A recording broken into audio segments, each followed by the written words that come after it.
Hi, I'm Laura. Hey, I'm Stefan, and you're listening to Attributed, a podcast library by Dreamdata. The purpose of it is to store and share all the knowledge that we have gathered across Dreamdata employees through our LinkedIn Lives, podcasts, and webinars.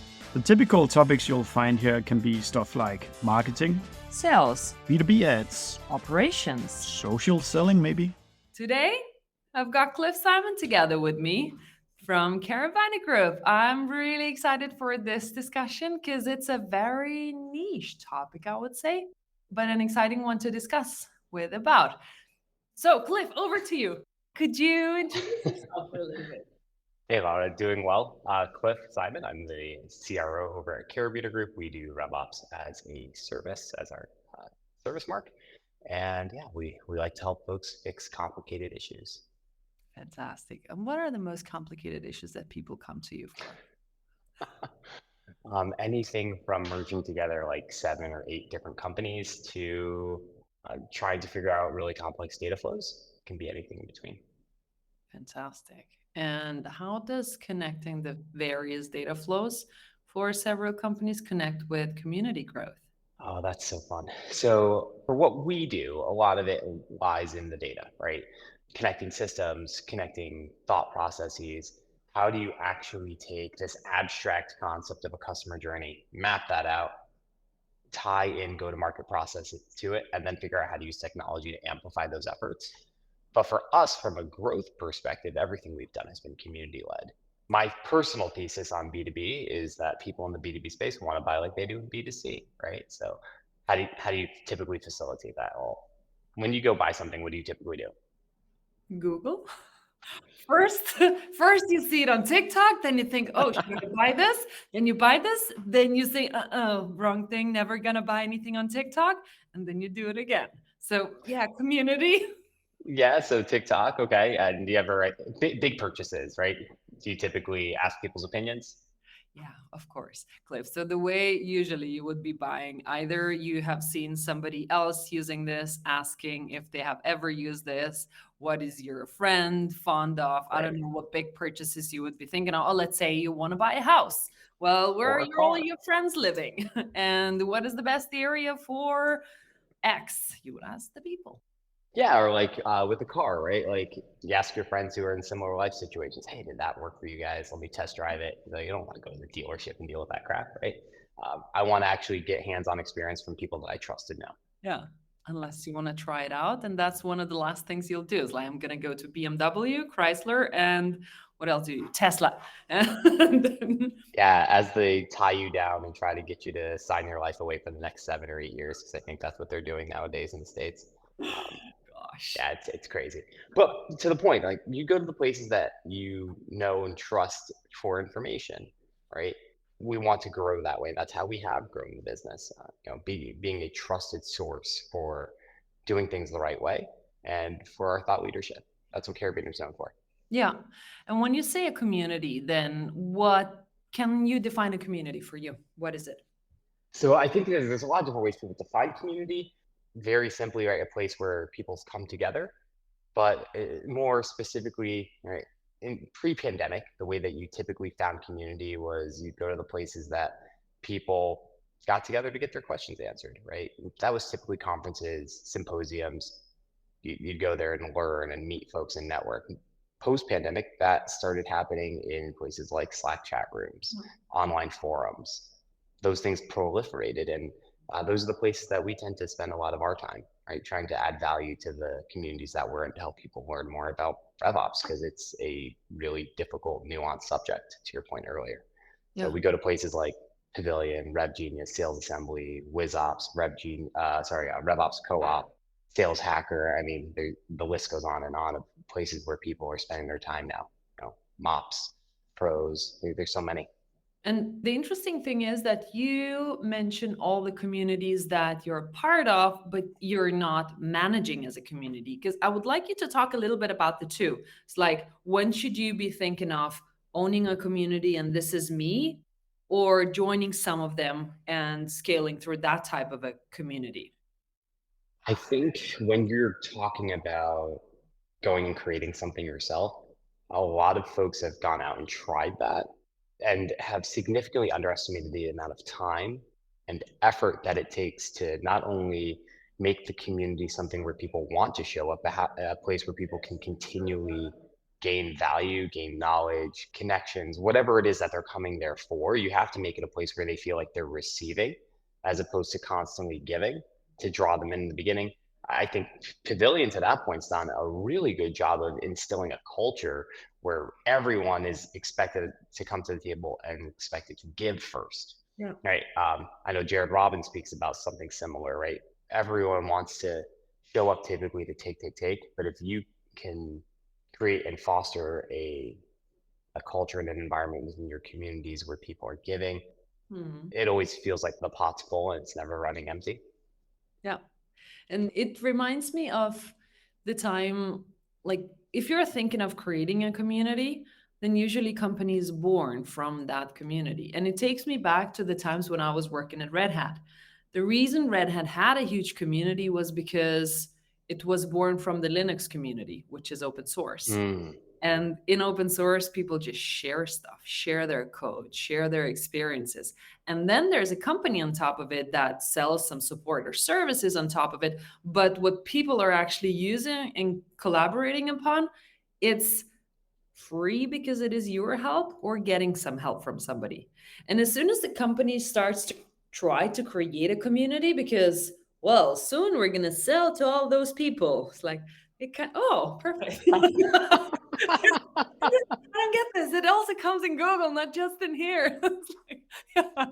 I think if you do it with two, then something different happens. Aha! See? There's more, so I hope you can uncover a couple of those again. Okay, thank you for this. Perfect. Okay, then it's a switch of topic. The next question. So if you are working with the communities and want that type of a growth through not on communities, there's a lot of operational stuff that has to change. And you are a CRO, so your title says revenue. What kind of processes need to be changed in order to start thinking revenue versus community? Because the two of those usually are not synonyms. So, at least for how we're thinking about it, right? We're typically talking about attribution into the community channels. Our first year in business, 53-ish% of our revenue came from word of mouth, referral, or community led. Last year, that number ballooned up to 91.5%. It ballooned up. Oh my goodness. You just did so well. You got the dad jokes. Oh, man. Okay, go ahead. And then this year we're tracking somewhere between 85 and 95%. Wow. So it's powerful, but it's long tail. This is not a place where you are going to spend a minimal amount of time and turn on the spigot where it's going to happen instantaneously, right? You're taking the time to actually build one-on-one connections with your peers. That's what drives this. It's building empathy and trust and a genuine human connection, right? And leading with, treating people the way you want to be treated. Yeah. Right. The golden rule. All of this is basic, like being a human. Yeah. But I think so many people show up to these places expecting to, you have a really ambitious AE or SDR, and they expect to show up in a community and start mining it. There's gold in those hills, but that's not how it works.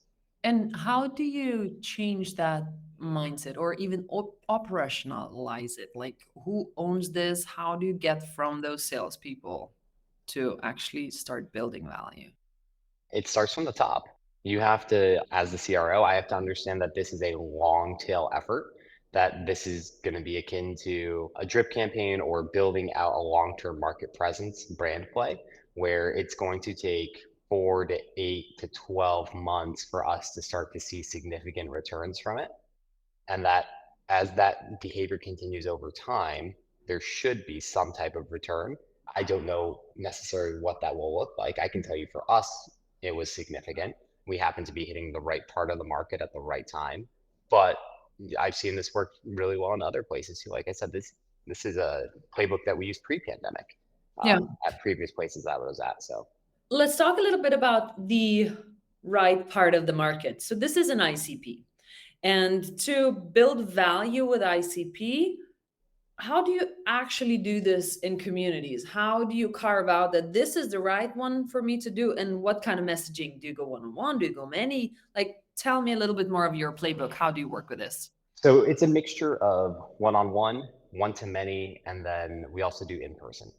Mhm. So one-on-one, adding value to other members within the community. I think there's a massive desire from most of us in Western culture for instant gratification, right? So if someone's putting a question in Slack or someone's asked a question when WhatsApp groups you're in or whatever it might be, responding quickly Yeah. and being able to actually add value without trying to extract anything in return. It's like, hey, for me personally, I've come from almost 2 decades of mid-market enterprise selling. I've seen a bunch of different crap. So I can come along and say, hey, I've seen this in such and such a way before. This may work for you. This may not work for you, but I'm happy to spitball it with you and see if we can workshop that together. And that leads to a conversation, right? And from a branding perspective, when you're building a bootstrapped company, that conversation, you never know where it's going to go, right? That the ask for me, at least at the end of all the calls, was never give me some business, right? Use us. No, it was, hey, if you ever know somebody that could use these types of services, or it's one of your friends inevitably asks you about it, would you remember our name? Mhm. Really simple, right? And that reverberated, you start doing that 40 to 60 times a week for 2 years. And that ripple effect, those concentric circles of influence continue to build and have a profound effect. When you're doing it one-on-one, then you've got the one-to-many, things like this where lots of folks can interact. We did lots of town halls, webinars, start putting out thought leadership papers and couple different things that you're doing with your customers from a case study perspective, and then in person, right? We Mhm. show up as many places as we can where we know our ICP is going to be. I think very similar to what many people in field marketing would do. We host dinners, happy hours, whatever it takes to just be a part of the community and Yeah. continue to foster and build those relationships. Would you ever go for a direct close? It's like, seems like you've connected three companies just now. Do you need some RevOps help? We have done stuff like that in the past, but I mean, our outbound in that regard is fairly non-existent. Yeah. Typically, when that folks are at that part of their stage, they already know what they're going to do. Like you don't go out and as a PE firm and buy 5 or 6 companies in a vertically integrated market and not have a plan for how to merge them together Yeah. before you do it. But if you can get into the conversation as they're going through the due diligence, that's a different story, right? So building the relationships there makes sense. That's But a again, it's a relationship, It's right? such a valid point because it's very similar with SaaS buying as well. Because if you catch them looking at alternatives, you're too late. You Yeah, have, unless you have a superior product, right? but then still somebody else is in the conversations where they already started the plan, the merge of the companies, whatever that is for RevOps. It's like kind of we kind of know what we'll need to do. Maybe we will need a couple more people, but most of that is line out. That's right. That's right. Yeah, it's funny. It's like the same thing with, hey, so and so just raised a massive Series A or Series B, and everyone gets the alert, and all of a sudden the inbox gets flooded. Like most AEs and SDRs haven't been taught business sense, so Yeah, they don't realize that 85 to 90% of that money's already spent. Like, exactly.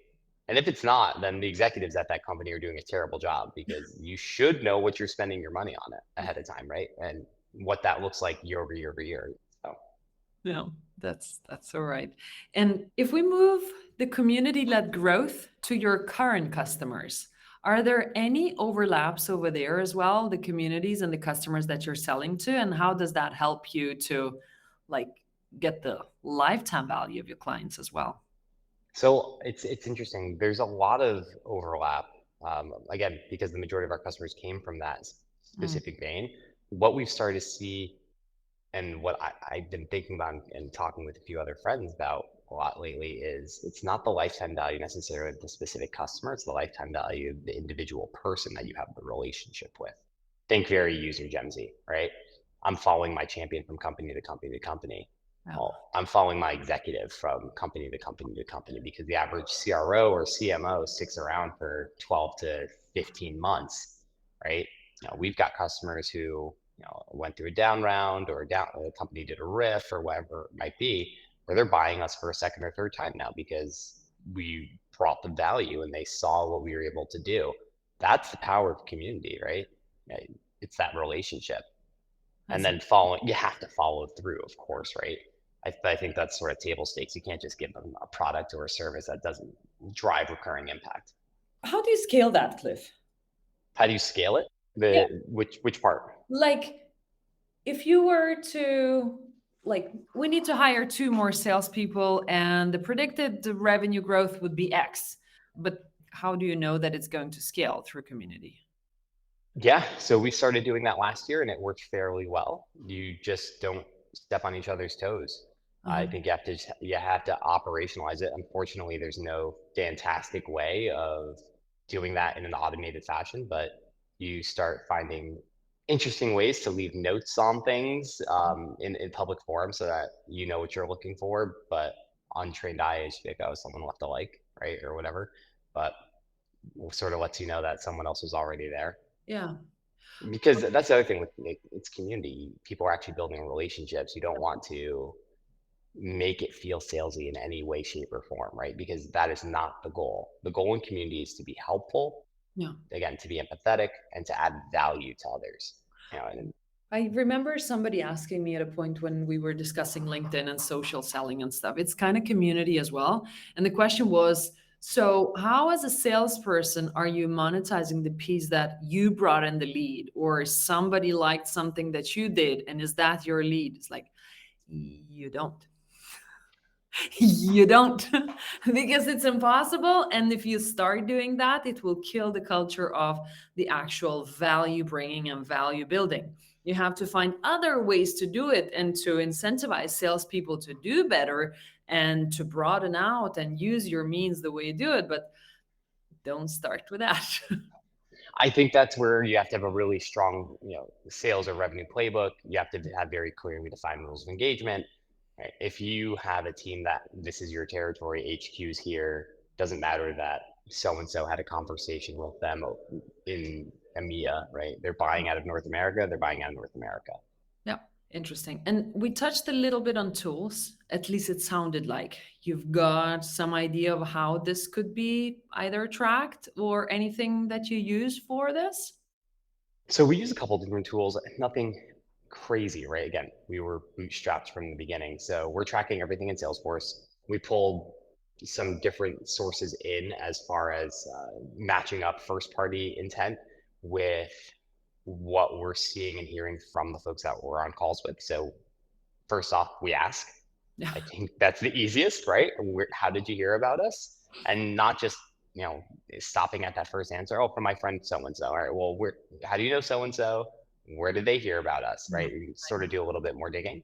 Maybe they heard about from their friend who's a CEO who heard about us from their board because that board member is on a different board of one of our customers, right? Or something of that nature. That's happened plenty of times.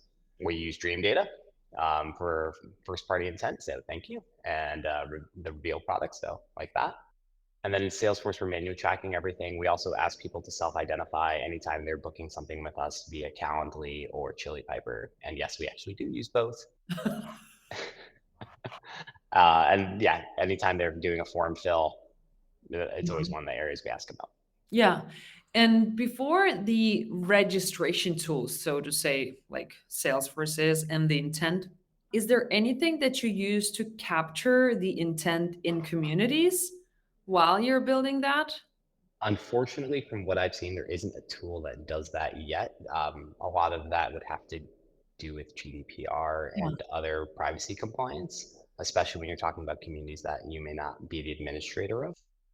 So it's a manual effort at that stage, but it's a place where it's well worth the additional sweat and tears from the salespeople because those leads tend to close faster. Right? You're not finding somebody that's at the beginning of a buying journey where you have to drive awareness and education. They're already typically in a buying cycle, at least in the communities that we tend to be in and speak with. They're already the executive or economic decision makers. They have significant influence. So the deal cycle tends to be shorter. Yeah. Anything else from the like data driven insights that you're using or taken insights from? that we have mentioned? We actually do use a tool internally to help drive, the other side of community is helping our clients find really good technology fits Oh, to our ISV partners. So we use a tool called Fluency. Fluency listens to all of our call recordings. We record every call with our clients because we don't want to miss anything, right? And make sure that we can always revisit and understand the requirements appropriately. We take that, run it through Fluency, and actually identifies for us when our clients are a good fit for any of our potential ISV partners, or even companies that we're not partnered with, because we want to be agnostic in the technology that we're using, right? What's going to be the best fit for the use case, not what's going to be the best fit because we happen to be friends with those folks. and how does that actually work? So it listens to the calls, and does it? Yep, it listens to the calls, and then based off of keywords and the syntax of those calls, it sends over a Slack notification to our team to say, hey, you should recommend this technology to your customer. It's a 1 to 5 out of 5 fit. These are the keywords that we heard. This is the context that we heard and why we believe it would be a good fit for that particular customer. Wow. So it's almost like Google Chat GPT and the recording software had a baby. It's Yeah, wow. it's pretty cool, and it's made it a lot easier, right? Because not every single person on our team, we're about 30 people now. Yeah. They can't know every single piece of tech that we touch, and all the other things that I'm constantly learning about as I'm interacting with other folks out in the field. So it's a nice way to level the playing field and get everyone on the same page. Yeah, for sure. I love that. Okay, if you were to scale the community, like community growth, but also not to lose the touch with the personalization and so on. So, how do you actually scale this? I think you have to, one, hire for the right type of person Mm, that would do this, right? Someone who's gonna, I keep going back to empathy, but like, you have to treat people like they're people, right? They're not just, dollar signs walking around.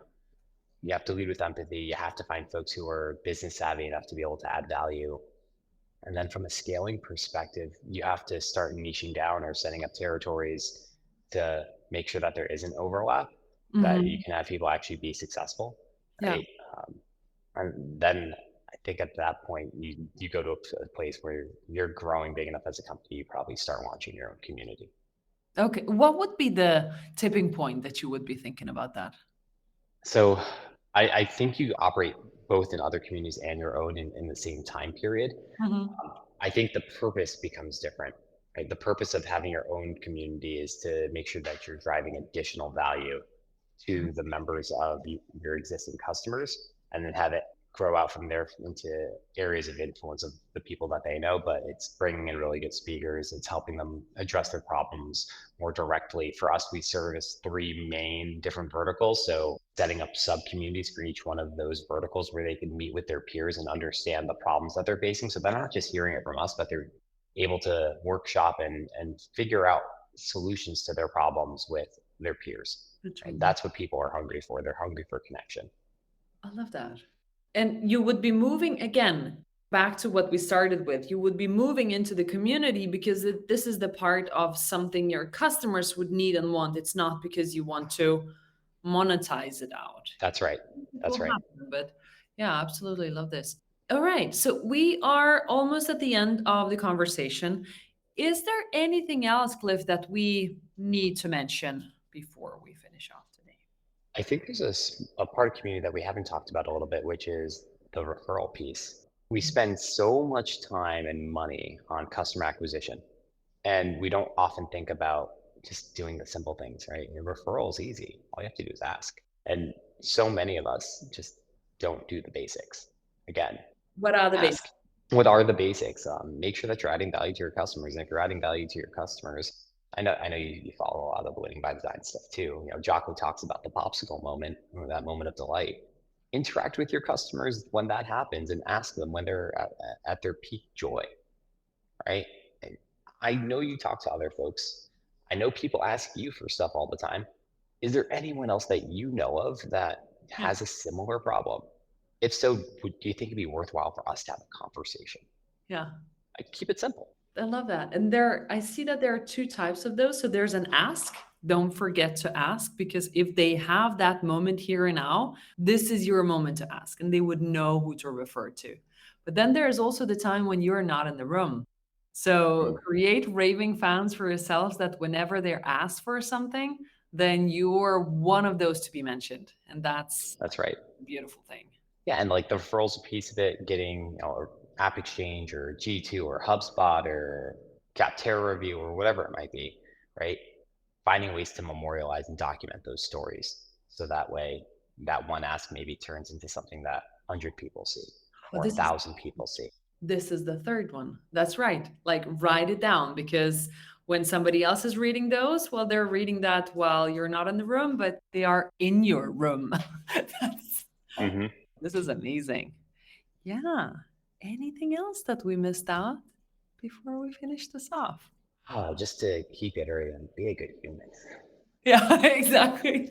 Be normal, be human, be helpful, and Go for bike rides. Don't forget to ask. That's also don't forget to ask. like there is some of the times that you'll have to ask for something, and if you have been given, that will be much easier. Thanks everybody for listening together with us. See you at another session. Thanks so much.